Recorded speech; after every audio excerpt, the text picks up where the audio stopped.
If you love Simic and you like making combos, then this Aesi Tyrant of Gyre Strait is a perfect commander for you. Hi, I'm Paul, I'm your host from the First Ruler Nerd Club. Today we're doing a deck tech on Aesi Tyrant of Gyre Strait. Let's have a look at what we created.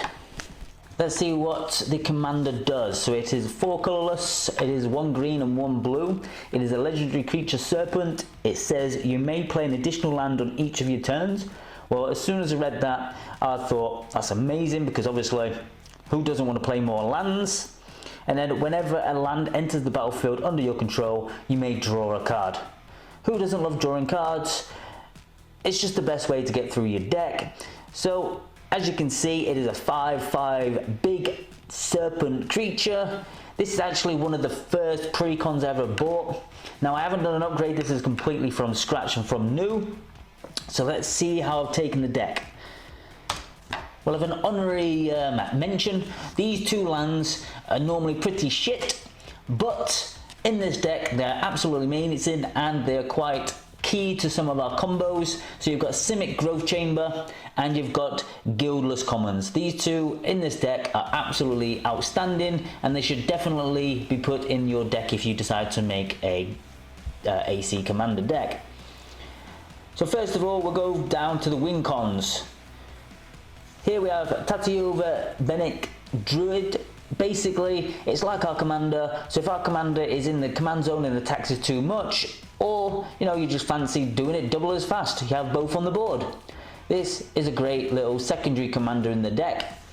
So what you want to do is you have Scaled Herbalist on the battlefield, or another card that does similar, which there is more in this deck, which is you tap it, you may put a land card from your hand onto the battlefield tapped, which is great. So you have that on the battlefield with the Retreat to Coral Helm, which is a landfall card, basically an enchantment that says whenever a land enters the battlefield under your control, choose 1. So you may tap or untap a creature, scry 1. Well, that's amazing.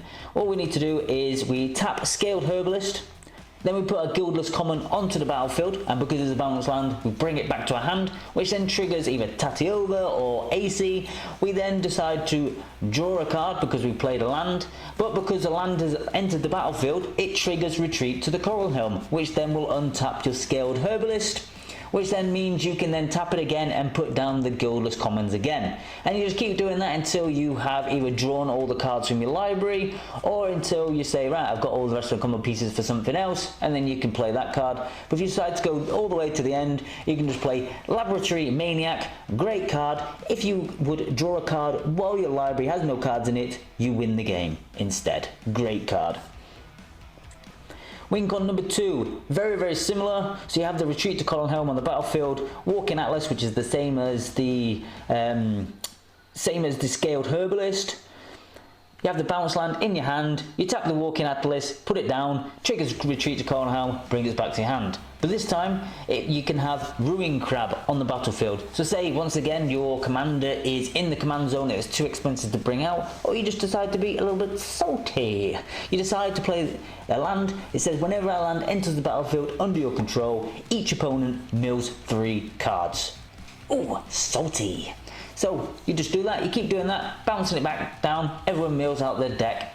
Great fun. For us, maybe not for them, but Win con number 3. There's like 2 sections to win con number 3. So you can create infinite tokens, or you can use the landfall trigger, and then you can just draw your cards out. So you have Maluku, the Clouded Mirror, onto the battlefield, which reads, if you pay 1, you can return a land you control to its owner's hand, then you create a 1/1 blue illusion creature token with flying.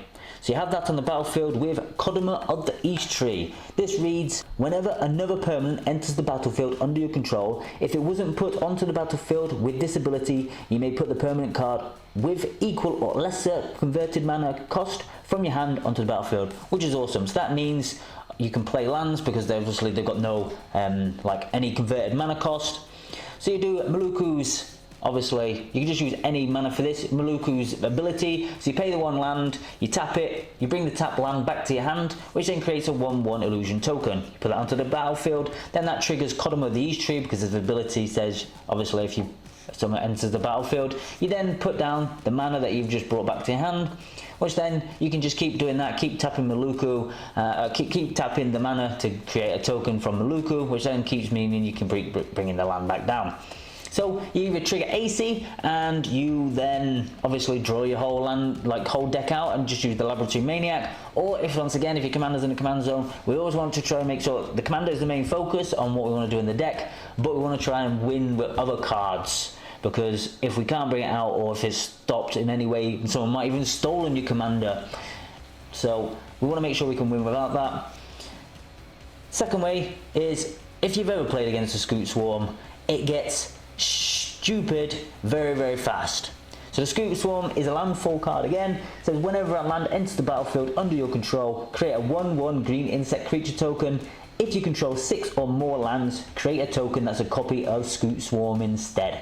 Now this, you will need the Guideless Common or the Simic Growth chamber. What you do is obviously you put the land down, which triggers Scoot Swarm. As long as you've got 6 lands, it creates another Scoot Swarm, which then they double every time. So you bring the Guideless Commons back to your hand, and because you create a 1/1 like token, it triggers Kodama again, so you can bring down the land, and you keep doing that until you get infinite amounts of token of the Scoot Swarm. Even without this combo, all it takes is a few lands, like say 6 lands, and you've got like a ridiculously amount of like Scoot Swarms on the board. But this just gives you an infinite amount, and then next turn, decide to attack them all and smash face. Win con number 4, even though I put number 5, I don't know why, I can't seem to count. Love this deck, 'cause it's got so many combos. You definitely, it's different every time, that's the best thing about it. You're not just constantly just doing the one combo, you've got different ones each time. This one here, you've got to have Zendikar's Royal on the battlefield. It's another landfall trigger, it's an enchantment. Whenever a land enters the battlefield under your control, create a 2/2 green elemental creature token. You then have this Selective Memory, so you decide to pay that. It then says search library for any number of non-land cards and exile them. Then shuffle your library. So you decide to take everything out except lands in your deck, put them to one side. Then you bring out Risen Reef. Risen Reef reads, whenever Risen Reef or another elemental enters the battlefield under your control, look at the top card of your library. If it's a land card, you may put it onto the battlefield tapped. If you don't, put the card onto the battlefield, put it into your hand instead. Great stuff. Well, we've taken out all the other cards, so there is only lands left in our deck. So you just keep doing that. It keeps triggering the Zendikar Royal, which will keep bringing a 2/2 elemental creature out. And then you've got Laboratory Maniac. Obviously you've drew all your cards and you win the game. Win con number 5. This one here, you've got Maluku the Clouded Mirror again. So that's on the battlefield. You have Mystic Sanctuary in your hand, same as Walk the Eons. So basically you play the Walk the Eons. It says target player takes an extra turn after this one. So then that obviously goes to your graveyard. You then play Mystic Sanctuary. This says when it enters the battlefield battlefield untapped, you may put target instant or sorcery card from your graveyard on top of your library. So obviously you put the Walk the Eons back on. You then you say end my turn, which then you've got another turn afterwards, which then you basically play Maluku the Clouded Mirror. You do her ability of paying 1, you tap it, you bring Mystic Sanctuary back to your hand.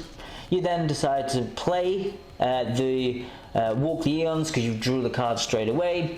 And then you can obviously play the Mystic Sanctuary again, and then you keep doing that in a circle, and you have infinite turns. Win con number 7. It can either be unlimited treasure tokens, or it can be winning the game. So you've got the Guildless Commons, which is the bounce land. You use Tireless Provisioner, which is another landfall, which like creature. Whenever a land enters the battlefield under your control, create a food token or a treasure token. Where you use the same ability as Kodama of the East Trees, where you play the obviously you play the land, you create a token, which then triggers Kodama because it's any permanent. It just says whenever another permanent, well, a treasure token is a permanent. So that comes onto the battlefield, which then obviously triggers that, which then you can bring obviously Guildless Commons back to your hand, which then you can play another land from the Kodamas of the East Trees ability, you put that down onto the battlefield, which then triggers Tireless Provisioner, which then creates another treasure token. Whew, this is a lot. I'll try and say that fast. create another treasure token, create another treasure token, create another treasure token. So you keep doing that. Obviously you can create infinite mana if you wanted to, or if you had your commander out or Tattoo over on the board, you could then draw cards because you're playing lands. So it's entirely up to you. There are all the win cons. Now, how do we go about getting there? So there's a few cards that, in my opinion, will help us get there.